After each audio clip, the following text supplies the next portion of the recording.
दोस्तों, बंगाल विधानसभा में एक नया बिल पास हो गया है जो मोदी सरकार के लिए किसी तमाचे से कम नहीं है। दोस्तों जी, सजा सुनकर आप हैरान हो जाइएगा।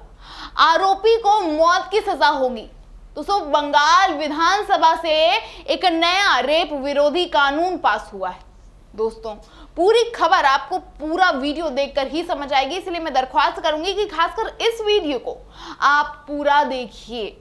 नमस्कार, स्वागत है आपका दक्कन टॉप में। मैं आपके साथ रेप के खिलाफ ममता सरकार का बिल आज विधानसभा में पास हो गया। कोलकाता रेप मामले को लेकर ममता सरकार ने बड़ा फैसला किया है। राज्य सरकार ने, जो कि ममता जी की सरकार है, वहां बंगाल विधानसभा से एक विधेयक पारित करवा दिया है जिसमें रेप जैसे मामलों में आरोपियों को मौत की सजा का प्रावधान बनाया गया है। जबकि आपको बता दूं कि इस बिल की चर्चा असल में लंबे समय से चल रही थी, लेकिन पारित नहीं हो पा रहा था, जिसका पूरा फायदा ममता बनर्जी ने उठाया और इस समय इस बिल को हामी भर दी गई। दोस्तों, इस बिल का नाम अपराजिता महिला और बाल विधायक 2024 रखा गया है। हालांकि इसे अभी राष्ट्रपति भवन भेजा जाएगा और इसे ममता बनर्जी ने अपने हामी पर विधानसभा में अपने पार्टी के द्वारा इसे पेश किया है। और बड़ी बात यहाँ ये है कि इस विधेयक के जरिए सिर्फ महिलाओं को ही नहीं बल्कि बच्चों को भी जल्द ही न्याय दिलवाने की कोशिश की जाएगी। इस बिल के अंदर कई बड़े और अहम पहलू होंगे। इस बिल के मुताबिक रेप और हत्या के केस में फांसी की सजा होगी। इसी तरह चार्जशीट दायर करने के 36 दिन के अंदर मौत की सजा का प्रावधान रखा गया है। इसके अलावा अगर कोई महिला एसिड अटैक का शिकार होती है तो उसे भी रेप की तरह गंभीर श्रेणी में ही रखा जाएगा और आरोपी को आजीवन कारावास की सजा होगी। बिल का एक अहम पहलू यह भी है कि हर जिले में अपराजिता टास्क फोर्स बनाने की बात कही गई है।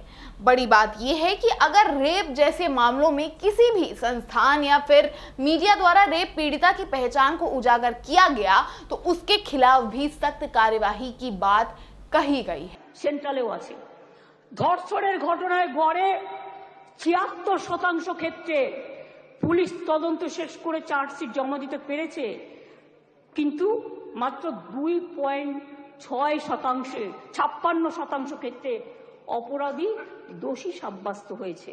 आपको बता दूं दोस्तों कि इस अपराजिता महिला और बाल विधेयक की बड़ी बातें क्या है। पश्चिम बंगाल विधानसभा में पेश हुए अपराजिता महिला एवं बाल विधेयक बिल की 3 प्रमुख बातें हैं जो दुष्कर्म के दोषियों को कड़ी सजा देने के प्रावधान कर रही है। पहला, कि किसी महिला का दुष्कर्म करने के बाद अगर उसकी हत्या कर दी जाती है तो ऐसा करने वाले दोषी को मृत्यु दंड दिया जाएगा। दूसरा, कि किसी महिला के साथ दुष्कर्म किया गया तो इस अपराध को अंजाम देने वाली दोषी को आजीवन कारावास की सजा दी जाएगी। और तीसरा, कि किसी नाबालिग के साथ दुष्कर्म होता है तो उसके आपराधिक दोषी को 20 साल की कैद और मौत की सजा दोनों का प्रावधान बनाया गया है। इस बिल की ये 3 बड़ी बातें हैं जिसे केंद्र सरकार के कानून में संशोधन के बाद पेश किया गया है। दोस्तों, केंद्र सरकार का दुष्कर्म को लेकर जो कानून है उसमें पूरी तरह से बदलाव नहीं किया जाएगा, मगर इस नए कानून के जरिए 21 दिनों में न्याय सुनिश्चित होगा। और अगर 21 दिनों में ये फैसला नहीं आ पाता है तो पुलिस अधीक्षक की इजाजत से 15 दिन और मिल जाएंगे। ये समवर्ती सूची में है और हर राज्य को संशोधन करने का अधिकार है। दोस्तों, फिलहाल तो इस बिल पे इतनी ही जानकारी उपलब्ध हो पाई है, लेकिन अब सवाल डबल इंजन राज्यों पे भी उठता है कि उन्होंने अपने राज्यों में महिला और बच्चों की सुरक्षा के लिए क्या समाधान निकाला है। जैसा सवाल वो ममता बनर्जी सरकार से लगातार 1 महीने से किए जा रहे हैं, वैसा ही सवाल इस बिल के संशोधन के बाद खासकर मोदी सरकार के सारे डबल इंजन सरकार पर भी उठेंगे और कांग्रेस की सरकार पर भी उठेंगे। बहरहाल भाजपा शासित राज्य इनका तो उत्तर देने से रही। आप इस रिपोर्ट पे अपनी राय हमें कमेंट बॉक्स में जरूर बताइएगा और अधिक जानकारी के लिए दक्कन टॉप के साथ जुड़े रहिएगा। अगर अभी तक आपने दक्कन टॉप को सब्सक्राइब नहीं किया है तो सबसे पहले आप फौरन हमारे चैनल को सब्सक्राइब कर लें। साथ ही में बगल में बेल आइकन को प्रेस करना बिल्कुल मत भूलिएगा। देखते रहिए दक्कन टॉप। मैं आपके साथ गेटी भाविया, धन्यवाद।